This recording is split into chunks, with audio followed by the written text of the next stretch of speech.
All right, we are at the top of the hour, and thank you all again for joining. This is Gamil here at Mayfield. I'm really thrilled to kick off today's call. We only have an hour of time. We want to cover a lot of material. I'm joined by Sreekar here from KPMG and Erik Bovee from one of our investments, MindsDB. The plan today is to really dive into some practical execution steps that CIOs can be taking based upon some best practices and learnings that Sreekar and his team have gathered over the course of the last few months. There's a lot of insight, a lot of conversation, a lot of confusion to some extent, and the objective today is to bring some clarity and maybe some tangible milestones and objectives that folks can take when it comes to producing and deploying and executing on an enterprise class generative AI thesis. So just by way of background, Mayfield, as most of you know, early stage venture capital firm. I just put on the screen a recent announcement that we made of a very specific fund dedicated to seed level investing for AI. And the thesis here is that we're beginning basically a generational transformation of the entire IT stack as illustrated in this 5-layer cake stack below. And the reason to go early at a seed level is because we're at the beginning stage of a major market shift. We need to really work with very early companies at this inception stage, in addition to our Series A and Series B investing, which we're doing, of course, across this stack as well. But this really complements our early stage investment thesis to really bring new entrepreneurs and new insights to the market. The picture is trying to illustrate that AI will be included across all layers of the traditional IT stack. So similar to how we now nearly 20 years ago started the cloud first thesis, where we remade the IT landscape not just at the compute level, but each layer all the way up to the business application layer, whereby most organizations run SaaS-based architecture, have multi-cloud themes for management and tooling, and of course data environments and analytics. We too think that this world will be remade with an AI first thesis over this generation, and therefore we're very bullish as to the opportunity across these horizontal markets. So with that, let me introduce our speaker today. Sreekar and I got to know each other at a couple different events. I was pleased to be part of a speaker at one of your events, Sreekar, that you had. So I'm turning the table and making you the speaker now. So Sreekar has been now at KPMG for more than 9 years. Prior, he was at Microsoft. He's been running the AI strategy team here for the Americas for a number of years. And all of a sudden, generative AI leaps out of the woodwork, and Sreekar is on the speaking tour everywhere around the world now, it seems. So thank you for giving us your time today. I'm going to stop my slides and let you take over with your own slides. And I know you're going to bring Erik and team in as well. I just want to remind the audience that we do want to make this as interactive as possible. Please use the chat bar or the chat feature here to ask a question. I'll bring you into directly ask your question live if you'd like. And otherwise, we want to make this as interactive and a true learning experience as possible. So with that, Sreekar, I'm going to stop and turn it to you. Perfect. Yeah, thank you very much, Gamil, and nice to have you here, Erik, also. Can you guys see my screen? Yep, looks good. Presentation mode. Hello, everyone. Thank you so much for joining today, and thanks, Gamil, for inviting me. As Gamil said, I lead our AI practice within KPMG US. Also, I have a role in the KPMG global side. Spent time at Microsoft before coming to KPMG, building out a lot of the AI capabilities. And so, in the last 9 years that I've been at KPMG, we've been doing a lot of work around enabling AI for our clients, and primarily doing this within their industrial stack. And what we see a lot is that we have spent time building AI into our capabilities, and now generative AI has come and it has started to make an impact. So how do we go from whatever we were doing in AI to a more generative AI approach and go to value creation very fast? That was the goal of what we wanted to discuss here.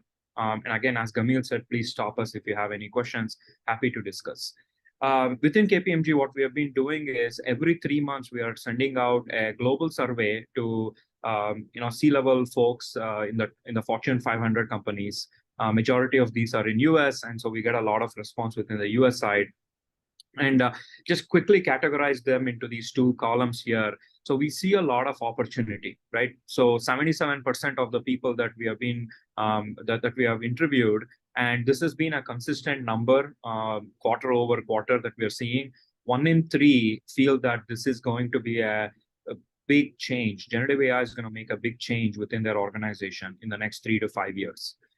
They do believe that this will increase their workforce productivity by a significant margin, again, 1 in 3. And we see the same number, 1 in 3, they think that they will implement some kind of an AI solution within the next 2 years. And this is irrespective of where they were within their AI journey. Some of them are, further ahead, some of them are behind. We're still seeing a lot of these things happen. And we really feel that the business has got a lot to gain from a competitive advantage when they incorporate generative AI. And Gamil has talked about this also in the past. There is the whole idea of increasing your moat around your business by incorporating generative AI into the process. And we're seeing that happen with quite a lot.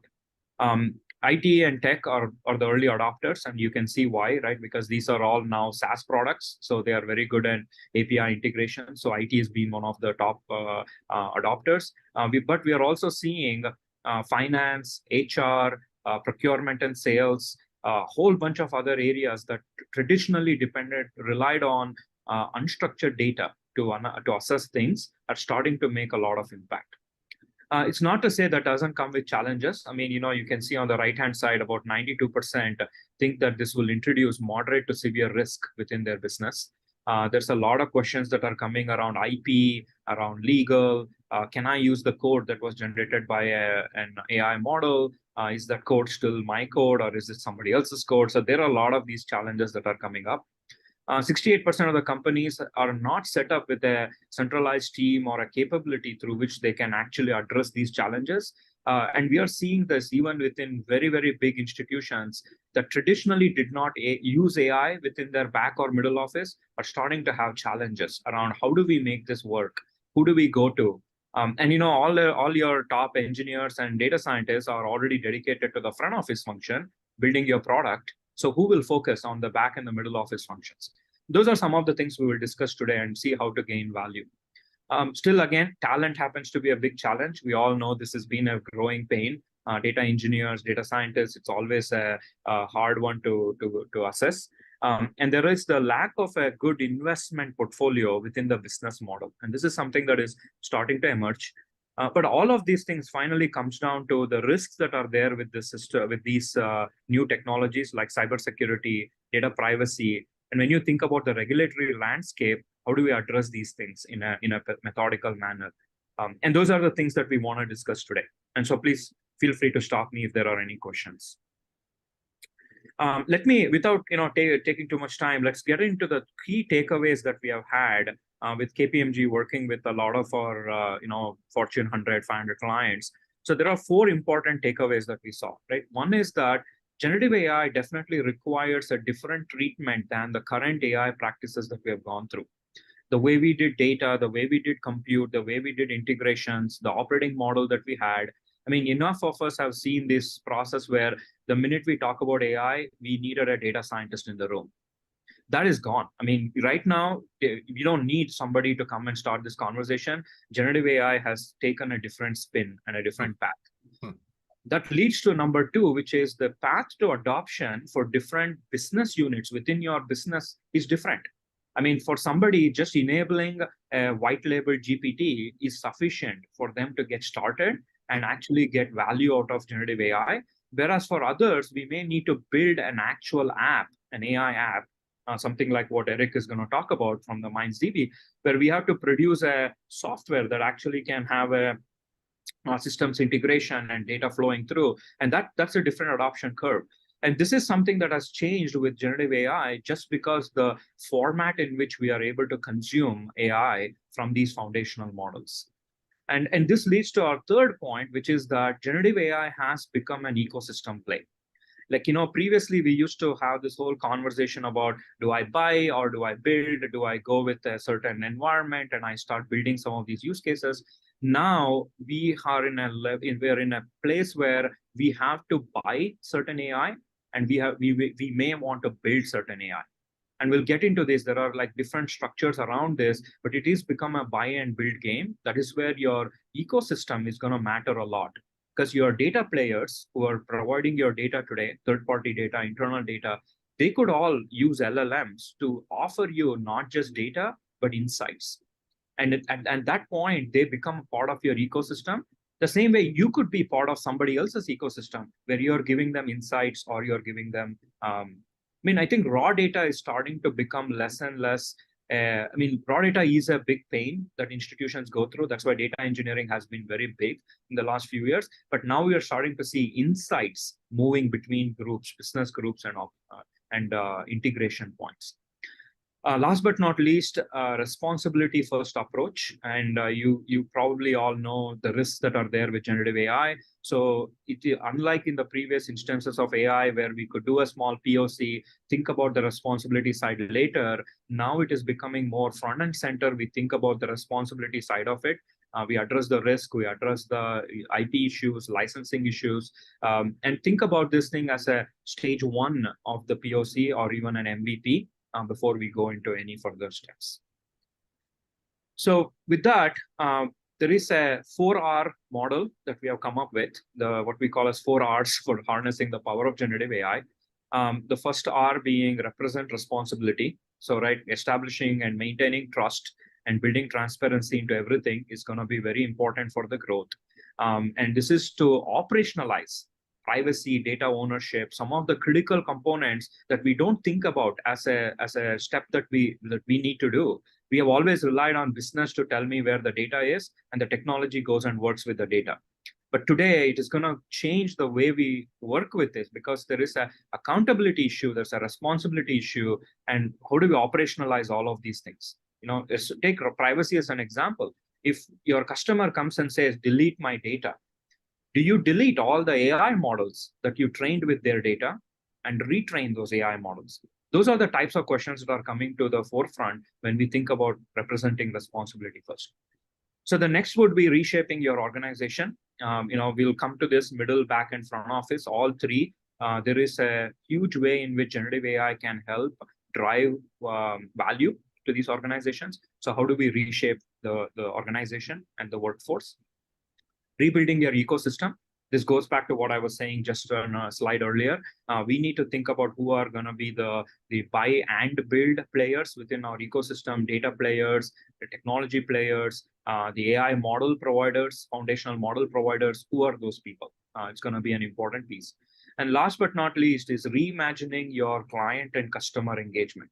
This is a big portion of what we are seeing the institutions put a trajectory towards. In 1 to 2 years, we are starting to think about places where generative AI will directly interact with your clients and customers for your organization, which means that we need to think about what are the new models of interaction that our clients may require from our products, and how do we incorporate that into our thinking right now.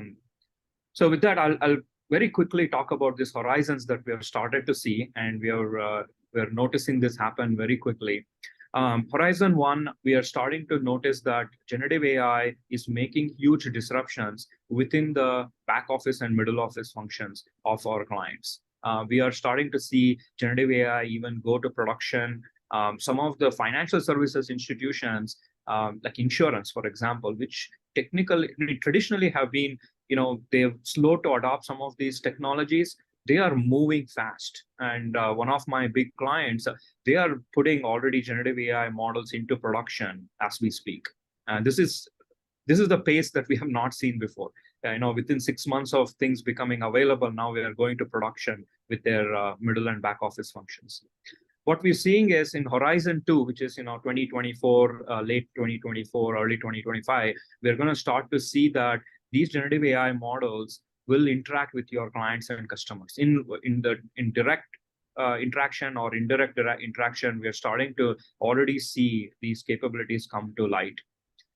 Some industrial manufacturers that I'm working with, they are B2B interactions already are starting to take shape in generative AI. They are increasing their use of generative AI within their sales functions, into their client interaction model, B2B client interaction models. We're starting to see already generative AI take this shape. 2025 and beyond, we are starting to notice that clients are talking about disruptive business models that will emerge right out of generative AI. This is actually, I already was meeting with a couple of, PE clients of ours who are talking about how do we spin off certain portions of their portfolio into automated generative AI business models that will go to market in 2025 timeframe. Probably that matches with Gamil what you were seeing with your investments also. Yeah.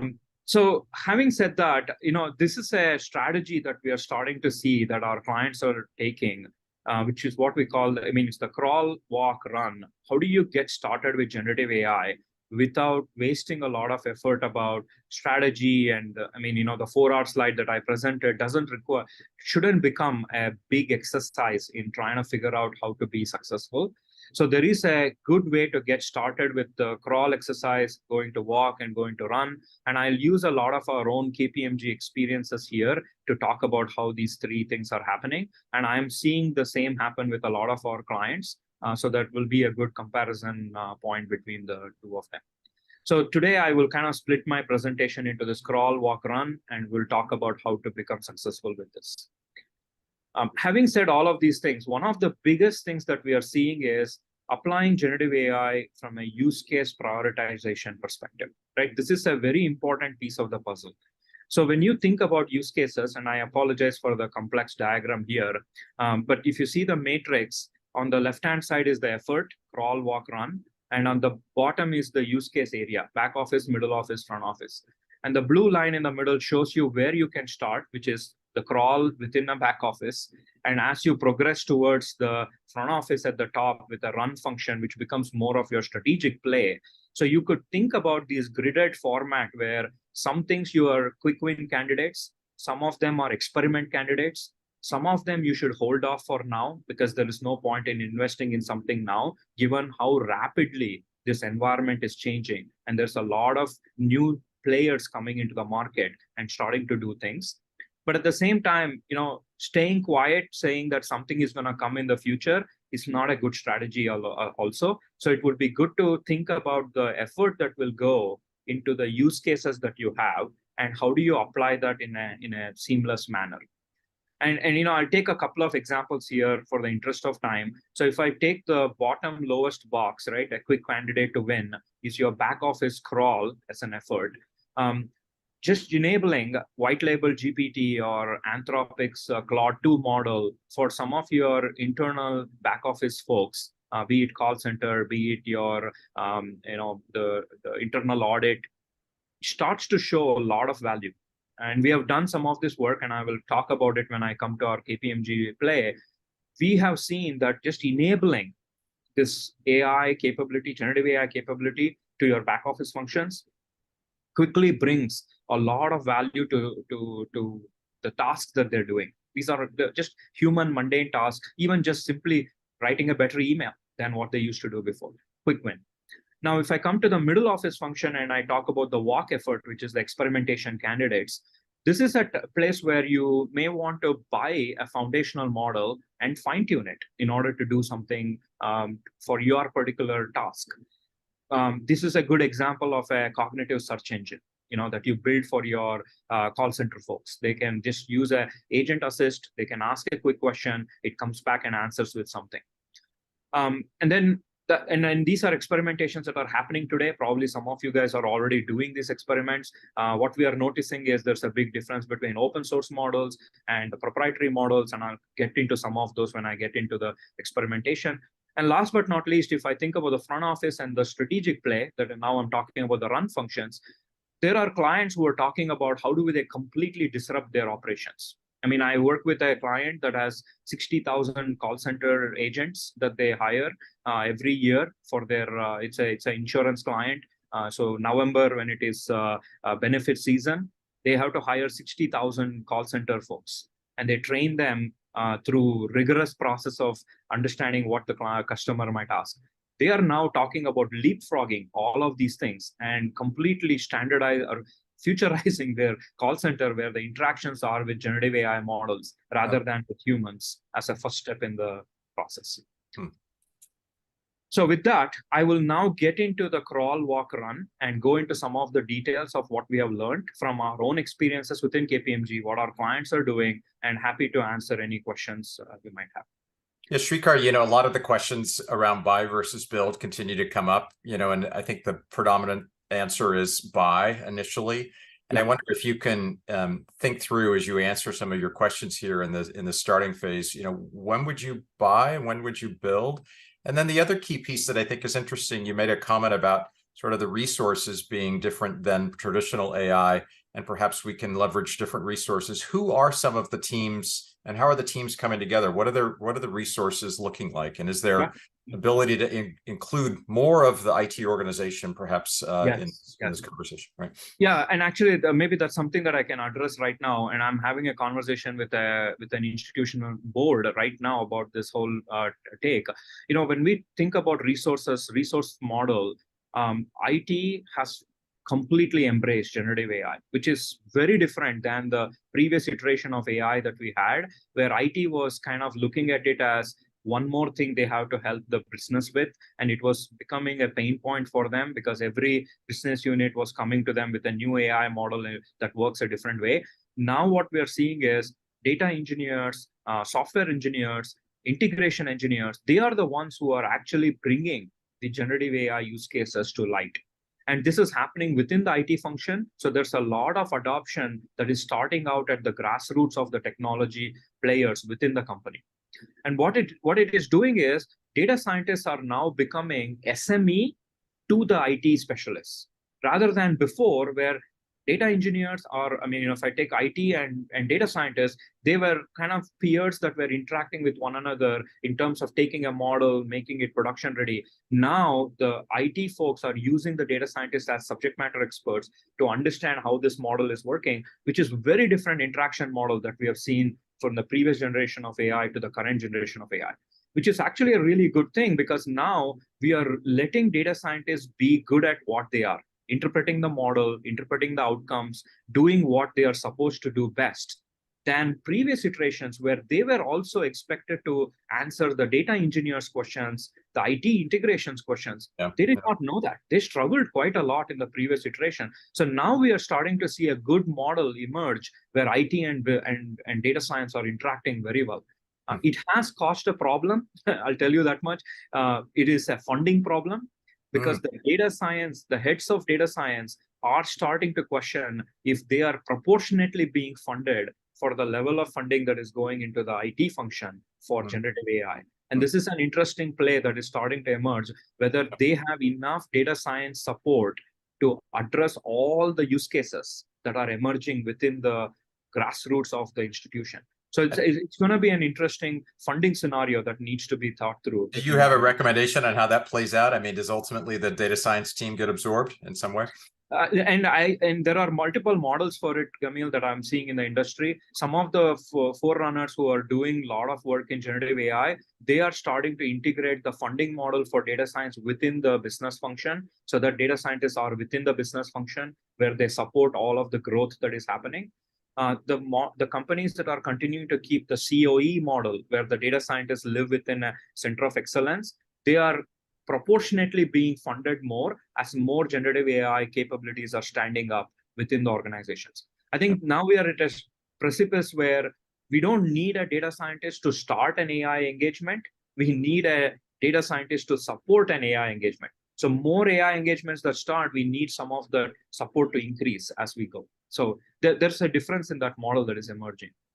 All right, let's run through the crawl and then we'll have some questions from there. So perfect. So when we think about crawl, there are two important things that we talk about, right? One is the foundational enablement within your organization of how you're going to do this, and a change management that goes with it. So let me just go directly, instead of covering these points, into a model that we have created within KPMG, but something that we are starting to see a lot of our clients do. Probably you guys are doing the same thing within your organization.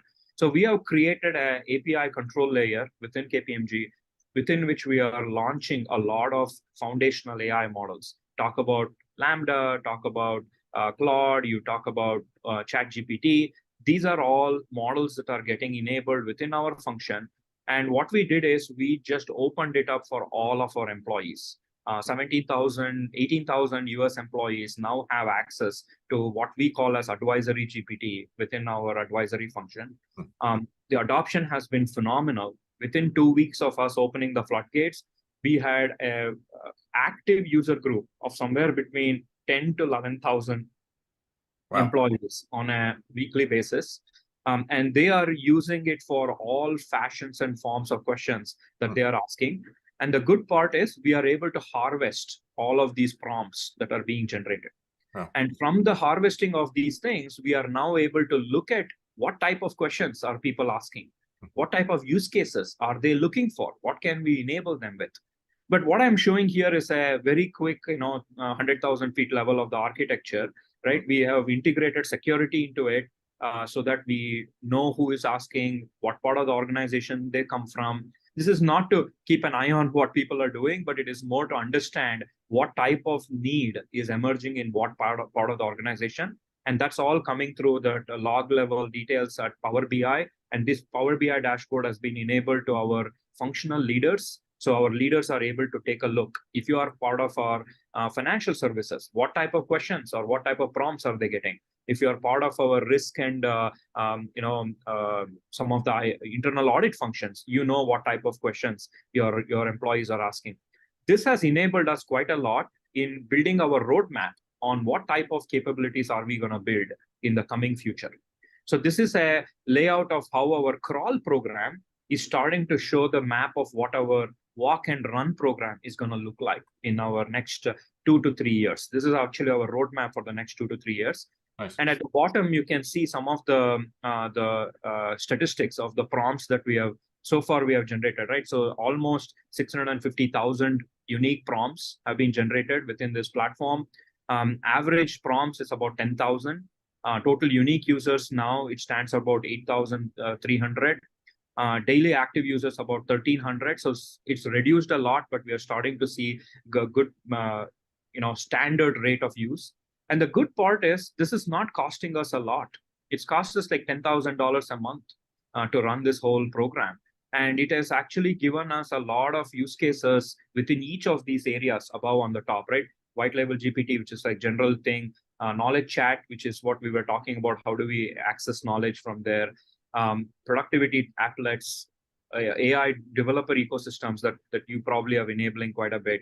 And then last but not least, the Copilot program that we are part of our whole alliance with Microsoft. We are being a early adopter of Copilot, and we are doing a lot of work with Microsoft. And those are all being integrated into the overall stack of what we are going to be doing within this capability. So a couple of questions here. Anu Yes. had a question really about the effort to create these underlying data models, the cleansing process. I mean, is the data ready is often the question, how do we get our data into an environment that actually can be used? And Anu, if you want to add to that, that'd be great.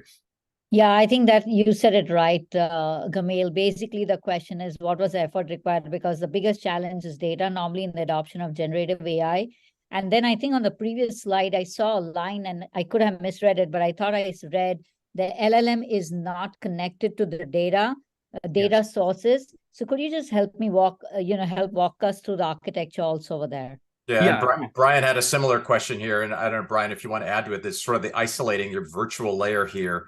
So maybe you could talk a little bit about the architecture of that. And Brian, I don't know if you wanted to add to your comment there. Turn your mic on. Yeah, I think we were just trying with the virtual layer, we were trying to figure out how you isolate it, because the hard part is you have to have some kind of contract or buy a version of ChatGPT on your own, or you go through vendors like Microsoft or Epic or the big ones that they have their isolated versions. I'm wondering, do you, in your layer, do you have an isolated version, and what did it take and how did you actually do it? Yeah, so great questions.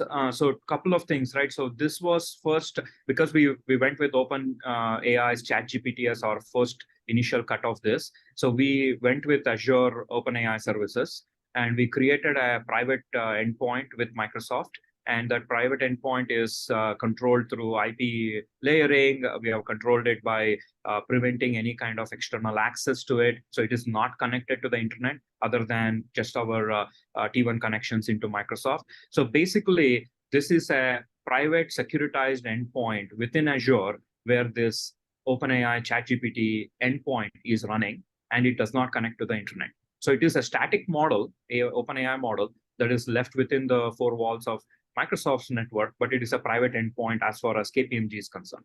So anything that we send as prompts only live within our Azure instance, and we have set up the rule in such a way that Microsoft cannot access the data. I mean, they promise not to access the data. Yes, there's always a chance, but this is the security controls they are following even for their GovCloud. So their GovCloud security controls is what they're offering within their OpenAI Azure framework. So we have a good amount of security controls that they are allowing us to control this. Further, any data we produce within the OpenAI environment, we are pulling it into our Azure environment so that the data doesn't live within OpenAI, but it lives within our Azure controlled environment. That's where all the Power BI, log details, everything are coming into the network. I hope, Brian, that answered your question, but I'm... Yeah, one quick follow-up. Do you guys have a white paper in that? And then how much did they charge you for that and ongoing? Because I think that's the hard part we're having is like, how do you, I get the HIPAA secure part of, tell them it's isolated and do that. Did you negotiate the costs of ongoing, how to set that up and work with them? Or did you guys become a partner that they're not charging you now? Or how did you actually? So we are a strategic partner with Microsoft, and we run all our internal stack on Azure. So we had an advantage that we were an Azure shop even before OpenAI got released. So that we had a one upper hand in that, I'll say, Brian. But outside of that, there is nothing new here that they are not offering to any of their other clients. So the token cost is what I am showing on the screen in the next one, right? The $10,000 is just the token cost. I'm not including the cost that it took to set up this framework and my engineers' time to build all of these things. Those I have absorbed, but what I'm showing is only the cost that it took for us to run the program for the 17,000 employees for whom we have enabled this process. But happy to connect with you. I'll share the white paper with you, Brian, and we can have this conversation. I can even introduce you to the folks that are on our IT side who are doing all of this cost analysis. We are happy to share all of this information. No problem. And then Jason had a question. Are you really just using a consumer grade ChatGPT and then you virtualize it into an enterprise environment? Is it just that simple? And Jason, I don't know if you want to add to that. No, clear question. Yeah. So right now, Jason and Anu, we are using the standard fare Turbo 3.5 ChatGPT that was there. We have enabled GPT-4. We did not even do any fine tuning. We just threw it out there. We did it almost 6 months back when these models couldn't even be fine tuned. And just right out of the box, the use cases for it are phenomenal, and I will show some of the examples of what use cases we have unearthed. But what we found is people are smart. They find ways to use generative AI, and if we don't do it in a methodical manner like this, we know what's happening. They are going to OpenAI's direct portal or Claude 2 direct portal, and they're putting things out there. So we wanted to have a sense of control on how we do this. So literacy was a big portion of what we did in order to enable such a capability within KPMG. And it was really, if I could just ask, it was a poll from your employee base that they needed this capability, and you guys provided that solution almost as a shim until OpenAI can get an enterprise grade solution out there? No, actually, no, it was more of a strategic move on KPMG's part. We have decided that we are going to move into the generative AI space ahead of some of our competitors. So we actually have now established a complete vice chair level organization within KPMG that is focused on changing the ways of working of KPMG. So when you see the 4R slide that I presented before, we are following that. So we have established a whole process where our tax, our audit, and our advisory services will all be enabled through generative AI because we think that this is such a fundamental shift in the way people are going to work that we being a consulting firm, people are our products. If we don't change our product, we are not going to be efficient in the future. So we are enabling our people to use these capabilities so they can be more effective in the market. That's our game plan. That's super proactive. Thanks, Jason. So Sanjay Gupta's got a question about how you're perhaps get in front of the risks here. So what kind of risks are you seeing in some of these initial deployments. And I don't know, Sanjay, if you want to add to the question there. No, sure. And, first of all, Sreekar, thanks for a great ongoing presentation. Sanjay from Maritime, and some of the, at least, you'd also put up a slide around the risks and challenges. Yeah. Right up front, right? And, you started to talk a little bit about the risk, but more broader, like, for instance, somebody putting in PII information unwittingly, or bad actors, poisoning the prompts, or has hallucinations, and one of your consultants using some wrong output in one of your consulting. So just thoughts around what type of risks are these risks you're seeing, you're anticipating, and then how are you addressing it both for yourselves and for your clients? Yeah, great question, Sanjay. So, one of the best ways to reduce risk is literacy through education. So that's one of the things that we have embraced within KPMG quite a lot, is that if we tell our employees, no, don't do it, and we don't help them, or if we don't educate them, it's going to happen. Somebody is going to use it somewhere, and that risk is going to continue to propagate. So one of the big things we have done is we have enabled them across the board with a literacy around generative AI, a lot of capabilities around Microsoft. We have also given them a lot of education around what does generative AI mean, how not to get sucked into the hallucinations of generative AI. We have done a lot of that through LinkedIn Learning and other programs. We made it mandatory so that some of these folks have to take these exams. The second thing was that no client data. We have basically said no client data to be used within our advisory GPT.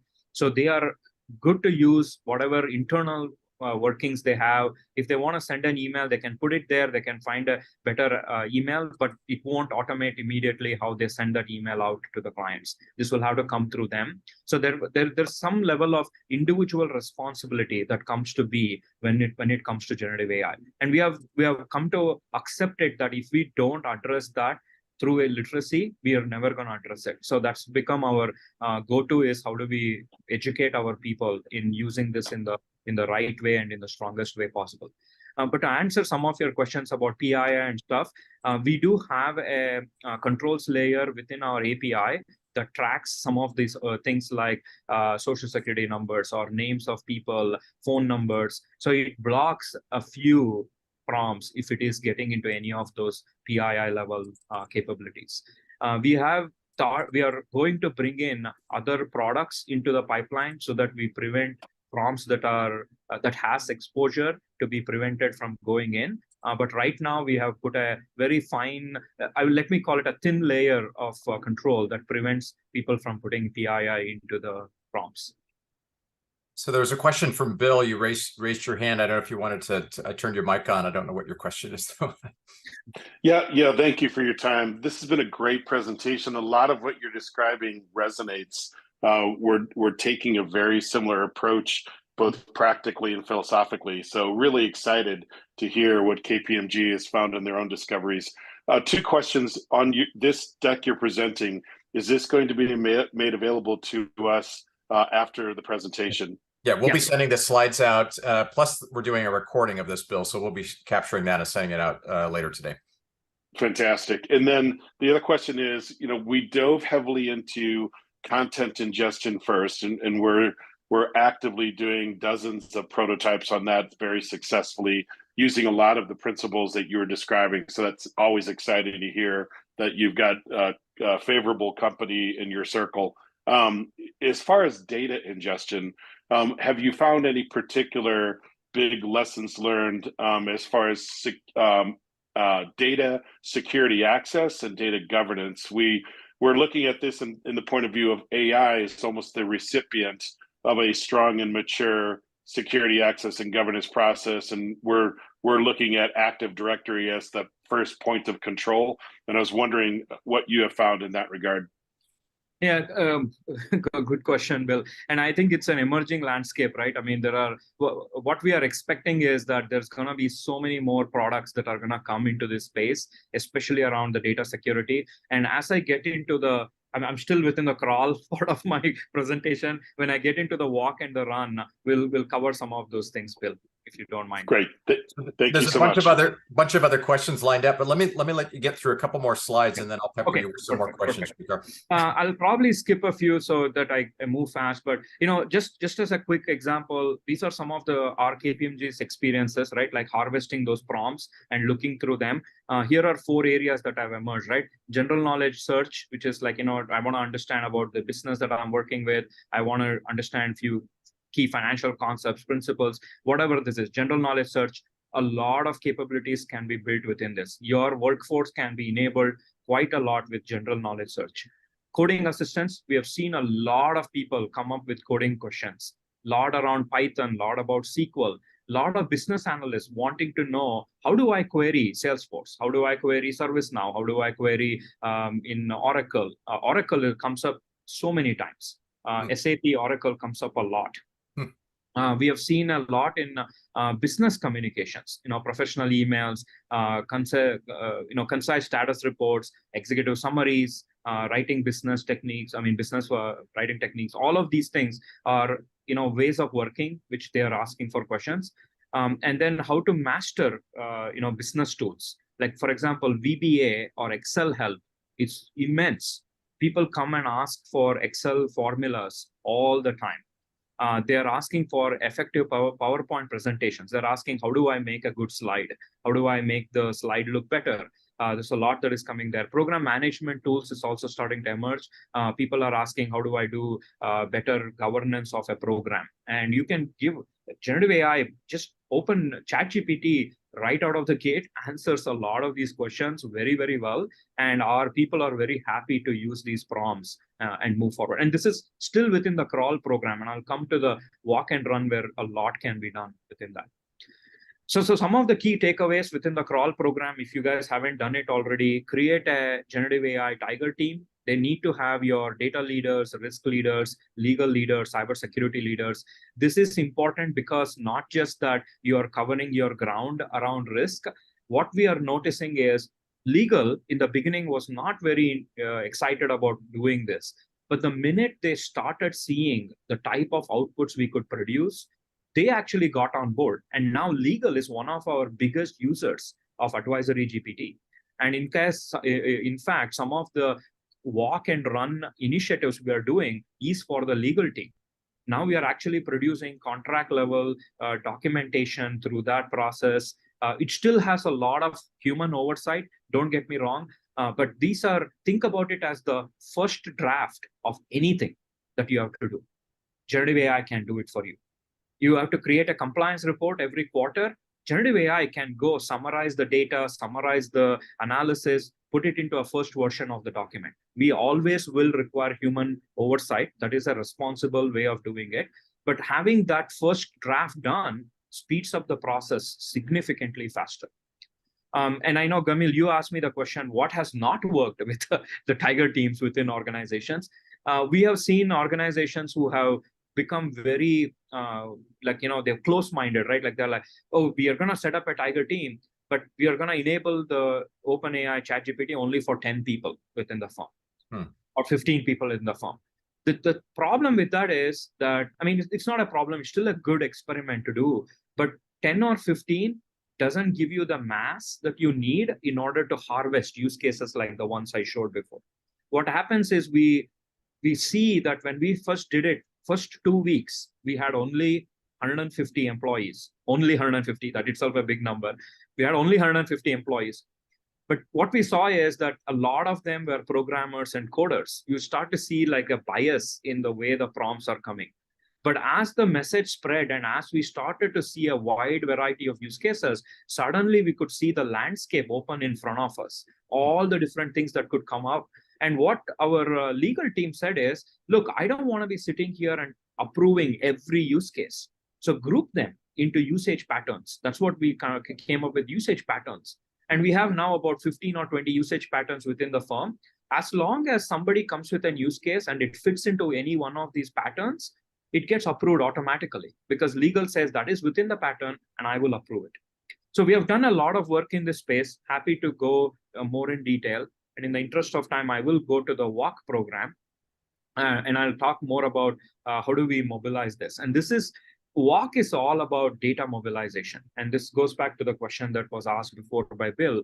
So data becomes key for the success of any of our next iteration of work, that is cognitive work that we need to do.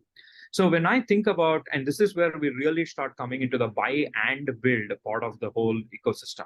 So you can see there are 4 pillars up here and 4 triangles up there. So what we have noticed is when I take all of our clients open, the generative AI use cases that are there, I can see there are 4 types of use cases that are coming. One, which we call as embedded LLMs. These are the large language models that are embedded within your business platforms. Think of Salesforce Einstein GPT. Think of co-pilots that are within your Microsoft program. These are things that are within your software that you use today. Oracle is talking about LLMs through Cohere. SAP is talking about LLMs coming through some of their initiatives. These will be used by your line of business professionals, your Salesforce, your sales folks, your professionals who are there, who use that tool today. This is more of your buy program. You are buying the LLM within the software provider. Then comes the self-service LLM. These are the types of ChatGPT, OpenAI, Claude 2, all of those things that we have seen. These are your self-serve LLMs. They're going to be mostly low-code or no-code platforms. Business analysts are the type of users that are going to be. Then comes your specialized large language models. These are very function specific. So think about cybersecurity. Cybersecurity LLMs are starting to emerge already, and they need deep domain knowledge for them to be fine-tuned and used. These are your domain data scientists that will work with it. Finally, you get these proprietary LLMs. These are the ones that you're building from scratch. You're fine-tuning them.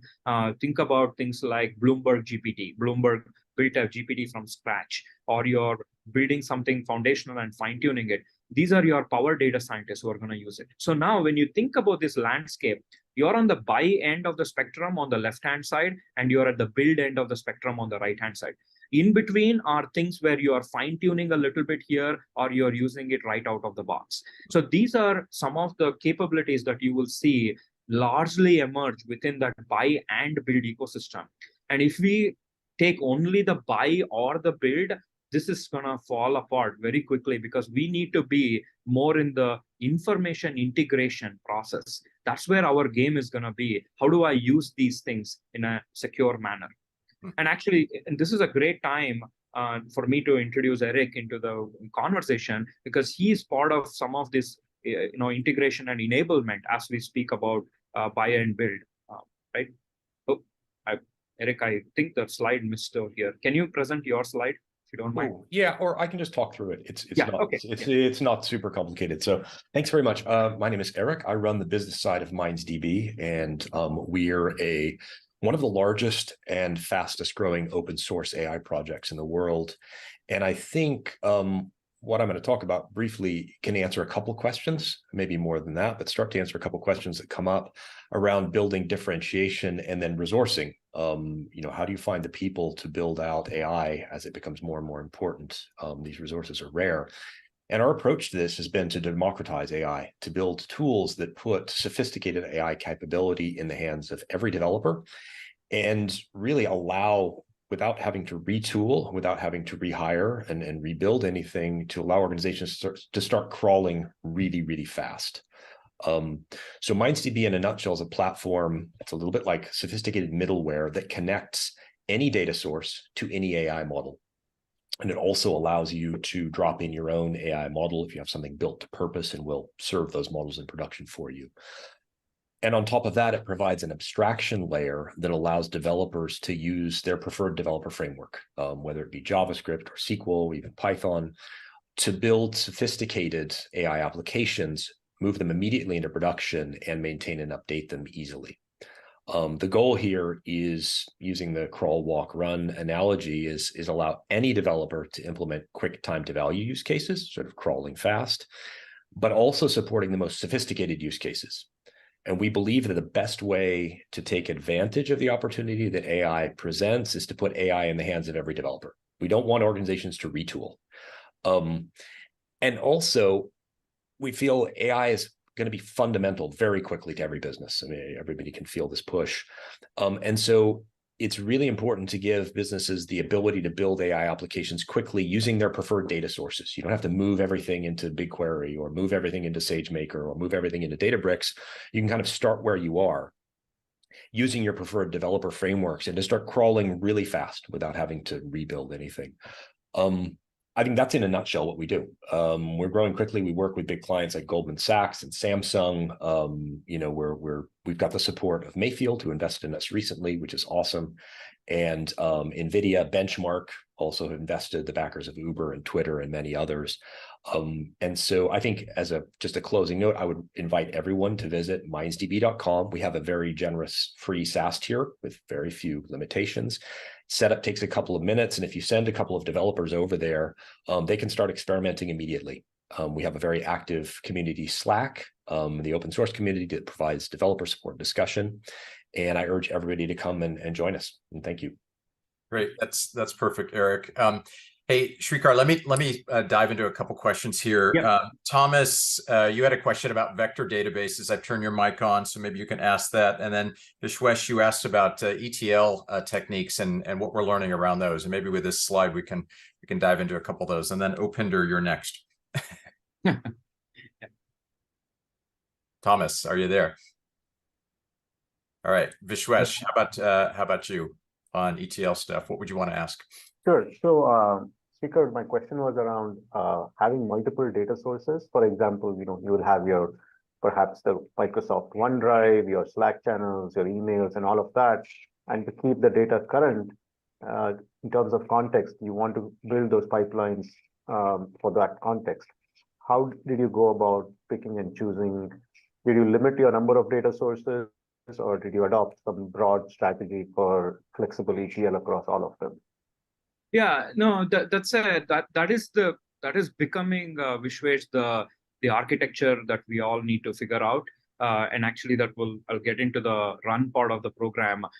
What we are noticing is data is the key, right? The data becomes the key to success. And how do we enable the data to flow to the right places at the right time is going to be important piece of the puzzle. We are using a lot of Databricks capabilities. That was our backbone for building this within Azure. We also had, like, you know, the entire Azure Data Factory that was running internally. But what we did is we started integrating the different data components into a seamless channel for feeding it into the different OpenAI models that we are building within our four walls. Having said that, that pattern is starting to change because we want to play with other OpenAI models, other open source models like Dolly V2 that was within Databricks. We started just experimenting with Falcon and a couple of other models. So what we did is we have made the LLM part plug and play. So that way the data part remains fixed and static, whereas the LLM part can be plug and play. So we can experiment very fast and start moving with all of these capabilities. I don't know if that answered your question, but happy to go into further details if you. Sure, I can pick up. I was also interested in the specific types of tools, like, you know, do you use tools like Fivetran and things like that to plumb this whole thing together? But we can take that offline if it's a lot. Yes and yes. We haven't done it, but some of my clients have done it in certain ways. But looking at data integrations across that's what this slide is talking about, right? That you have so many things in your ecosystem that you need to think about. So and this is an illustration from an asset manager. They have data sources coming from Morningstar, Bloomberg, State Street Alpha. So we had to build separate models that bring the data separately from them. And if I think about some of my technology clients, they are actually using a lot of their own internal data. And for that, the plumbing already existed. So we didn't need to build a lot of them individually. But yeah. So Sreekar, I'm gonna do two more questions. One from Opinder, who's had a lot about sort of who to train, how did the training work, and the onboarding process. And then Vijay here, I turn your mic on as well, asked some best-in-class tools around RAG, fine-tuning, et cetera, that maybe you've seen. So Opinder, would you mind talking? Thanks, Camille. I think it was, the question was, I think you said you're training your internal staff, asking them to go through LinkedIn training or some of the other training modules and how to use, ethically how to use AI stuff. So I wanted to know specifically which modules where you're sharing with them if that's not private information. We're looking to do something similar for some of our faculty and staff. And go ahead, please. No, I mean, there are a lot that are coming very fast into the market, Upendra. But LinkedIn Learning, as one of our commitments to literacy, 2 years back, I don't remember, 2 or 3 years back, we opened up LinkedIn Learning within KPMG. Now we use that as our platform for all our, CPE credits and everything. There are tons of materials on LinkedIn Learning around responsible AI and ethical AI. Happy to share a few. I actually curated a list for our internal folks. I can send to the. That's great. Yeah, we can include that as part of the follow-up content here. Vijay, did you want to ask your question as well on sort of best-in-class tools? Yeah, so Sreekar, I think it's interesting to contrast that Gen AI with the older predictive AI timeframe, and we saw that there were point solutions in the beginning, and then they got consolidated, or people went to cloud later as time went on in the predictive AI generation, right? So one is, are you seeing anything interesting outside of the cloud now? And do you expect that a lot of companies will eventually use cloud instead of trying some of these best-of-breed startups?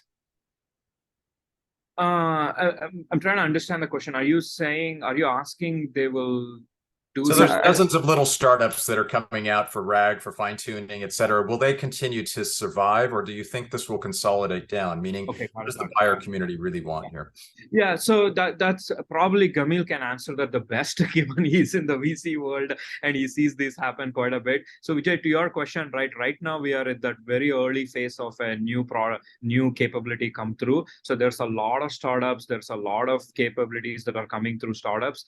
We will see consolidation. Right? I mean, I think that's bound to happen as the technology matures and more players come into the market. But what we are noticing right now is that the startups that are coming in are establishing a good precedence of what is to be expected to happen within the space. And I have an diagram here, which is more of my run capability that I was talking about. And you see that there are certain bare elements that we will need to provide as institutions, right? So if I focus on privacy, I mean, all the black boxes here, they focus on security. You need to have very good RBACs and ABACs, and this is the role-based security access, attribute-based security access, whatever you guys create. You need to have a good IAM program that is able to manage this, good DevSecOps so that you are protecting your capabilities. Cloud engineering integration are going to be key critical factors, even though we are now starting to see some of those early movement in back to private cloud kind of a conversation that's emerging within the market with some of my clients. Still, cloud integration is going to be strong for the next 5 to 10 years, it looks like. But when you come into the data, structured data and unstructured data are going to be very big. We've spent a lot of time in structured data, but unstructured data is going to start to grow pretty fast. Be careful of synthetic and authentic data. People are really worried that synthetic data is going to adulterate a lot of the authentic data. So governance of synthetic and authentic is going to be very important.